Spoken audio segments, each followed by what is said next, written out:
एक गांव में एक रामू नाम का आदमी रहा करता था।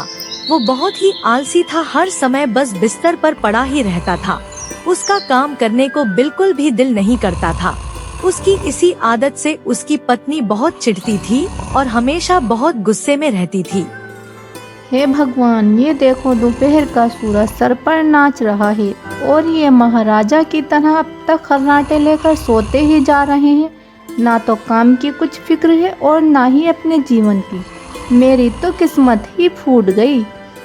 अजी सुनते हो, जाओ कहीं कुछ काम करके खाना बनाने का सामान लेके आओ।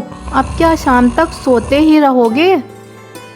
थोड़ी देर में ही रामू उठ जाता है। अरे हाँ भाग्यवान, उठ रहा हूँ। तुम तो मेरे पीछे ही पड़ी रहती हो। मैं क्या करूँ, मुझे इतनी नींद क्यों आती है, मुझे खुद समझ नहीं आता। हे भगवान, काश सोने के भी पैसे मिलते तो कितना अच्छा होता। नाश्ता पानी करके रामू काम की तलाश में निकल जाता है। आगे जाकर उसे गांव का एक आदमी महेश मिलता है। अरे भाई, कहाँ जा रहे हो?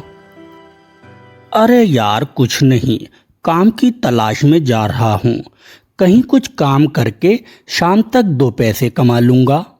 बहुत अच्छा विचार है, मगर मुझे लगता है तुमने घर से निकलने में थोड़ी देरी कर दी।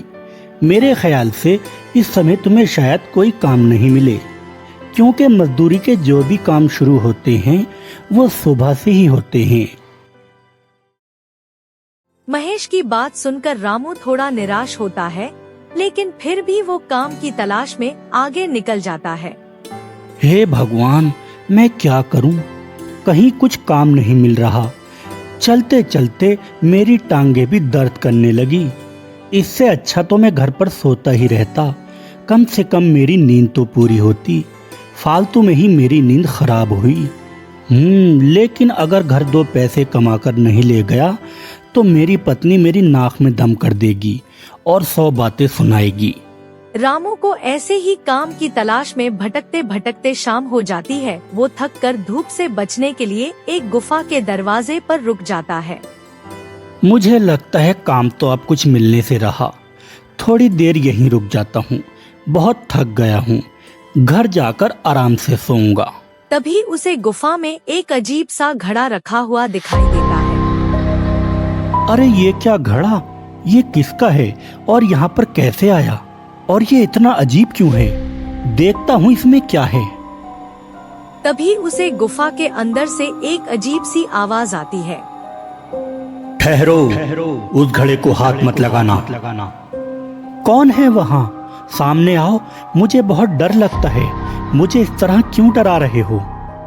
तभी वहाँ एक देवता प्रकट होते हैं और रामू से कहते हैं,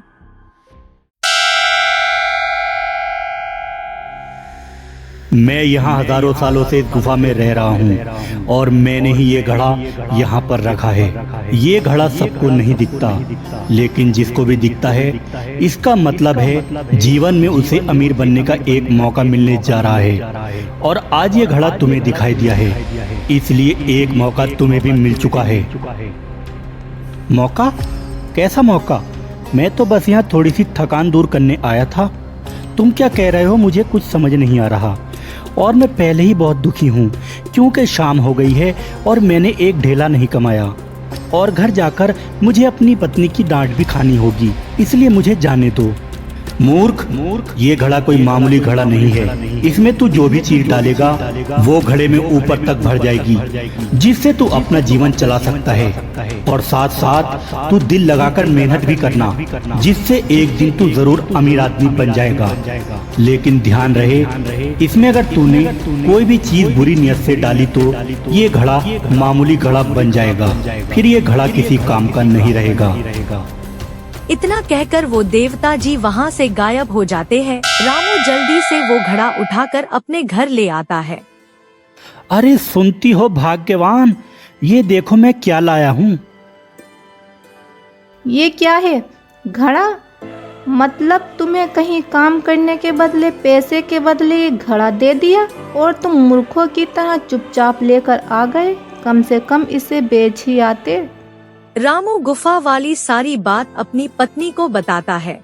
अच्छा, तो ये बात है, क्या ये सच है? कम से कम उन देवता जी से कहते कि एक घड़े से क्या होगा, कम से कम 3-4 घड़े तो देते ही, जिससे हम जल्दी अमीर बन जाते। हाँ हाँ, मेरे बाप का घड़ों का कारखाना खुला है, वहाँ जो अपनी मर्जी से ले आता। अब बातें बाद में करना, पहले इसमें कुछ डाल के देखते हैं। देखें तो सही, क्या ये घड़ा सच में ही कोई चीज को ऊपर तक भर देता है? वो दोनों घड़े में दूध डाल कर देखते हैं। सिर्फ घूंट भर दूध घड़े में डालने पर पलक झपकते ही पूरा घड़ा दूध से भर जाता है और ये देखकर दोनों खुश हो जाते हैं।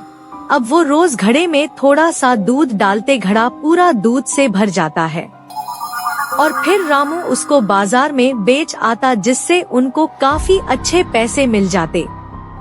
लेकिन रामू अपने आलसीपन की आदत से मजबूर था, उसका दूध बाजार बेचने जाने का दिल नहीं करता था। एक दिन उसके दिमाग में एक खुराफाती ख्याल आता है। वो अपनी पत्नी से कहता है, अरे भाग्यवान, मेरे दिमाग में एक आइडिया आया है। हम इस घड़े का दूध बाजार में बेचते हैं, जिससे हमें पैसे मिलते हैं। क्यों ना हम एक काम करें, इस घड़े में पैसे ही डाल दें, जिससे पूरा घड़ा पैसों से भर जाएगा और मुझे भी रोज रोज की तरह दूध बेचने नहीं जाना पड़ेगा। फिर मैं भी आराम से सो पाऊंगा। ये सुनकर उसकी पत्नी खुश हो जाती है और कहती है, मैं तो समझती थी लेटे लेटे तुम्हारी काया की तरह तुम्हारा दिमाग भी सड़ चुका है, लेकिन ये तो तुमने बहुत अच्छा आइडिया बताया। इसके बाद वो दोनों घड़े में पैसे डालने का फैसला करते हैं। रामू अपनी पत्नी से कहता है, भाग्यवान, मैं इसमें 5 का सिक्का डालता हूँ। 5 का सिक्का? तुम पागल तो नहीं हो? क्या चिल्लर भरकर घड़े को उठाए फिरोगे? रुको, मैं 100 रुपए का नोट डालती हूँ। इसके बाद दोनों घड़े में 100 रुपए का नोट डालते हैं। 100 का नोट डालते ही पूरा घड़ा 100 के नोटों से भर जाता है। दोनों खुशी से झूम उठते हैं। लेकिन तभी रामू की पत्नी ध्यान से देखती है, सभी नोटों के नंबर एक जैसे थे। ये क्या, सभी नोटों का नंबर एक जैसा है? ये तो बाजार में चलेंगे भी नहीं। ये क्या कह रही हो भाग्यवान, शुभ शुभ बोलो। इसके बाद वो दोनों कई बार घड़े में दूध डालकर देखते हैं, लेकिन कोई फायदा नहीं होता। अब वो घड़ा किसी मामूली घड़े जैसा बन चुका था। तभी रामू वापस गुफा में जाता है और कहता, प्रभु कहाँ हो, अपने दर्शन दो।